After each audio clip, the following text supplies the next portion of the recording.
আল্লাহর রসুল সাল্লাল্লাহু আলাইহি ওয়াসাল্লাম তিনি একজন ইয়াহুদির ব্যাপারে বলেছেন যে সে খুব ভালো। মাশাআল্লাহ। নজরুল ইসলাম চৌধুরী, আপনি প্রথমে বাজার প্রেস করেছেন। তার নাম হচ্ছে মোহাইরিক। জি, মোহাইরিক। মোহাইরিক। হ্যাঁ হ্যাঁ।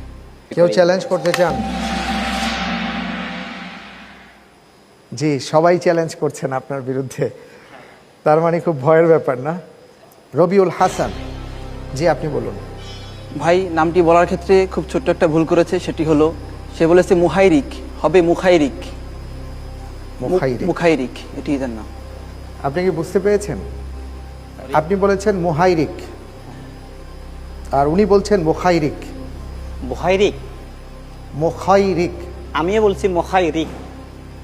আপনি কি মুখাইরিক না মুহাইরিক বলেছেন? ম দিয়া। না, ওটা হা না খ? এটা হচ্ছে খ। মোহতারাম, আমরা এখানে কি করতে পারি আর কি? উনি বলছেন যে আসলে আমি মুখাইরিক বলেছি, কিন্তু শোনা গেছে মুহাইরিকের মতন।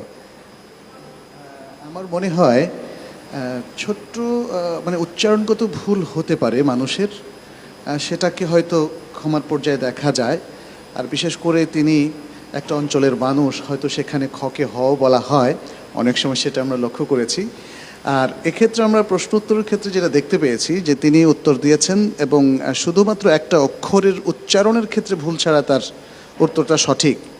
আর যিনি চ্যালেঞ্জ করেছেন তিনিও কিন্তু সঠিক উত্তরটা নিয়েই চ্যালেঞ্জ করেছেন এবং ভুলটা ধরেছেন উত্তরের মানে উচ্চারণের জায়গায়।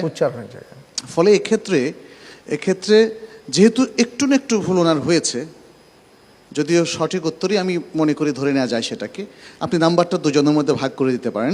এবং চ্যালেঞ্জ যেহেতু উনি ভুল করেননি, এই জন্য তার নাম্বার কাটা যাবে না, তাকেও হয়তো নাম্বার একটা পার দেওয়া যেতে পারে। এটা আমাদের ডক্টর মতিউল ইসলাম ভাই, দ্বিতীয় বিচারক, তার মতটা বলতে পারেন। জি,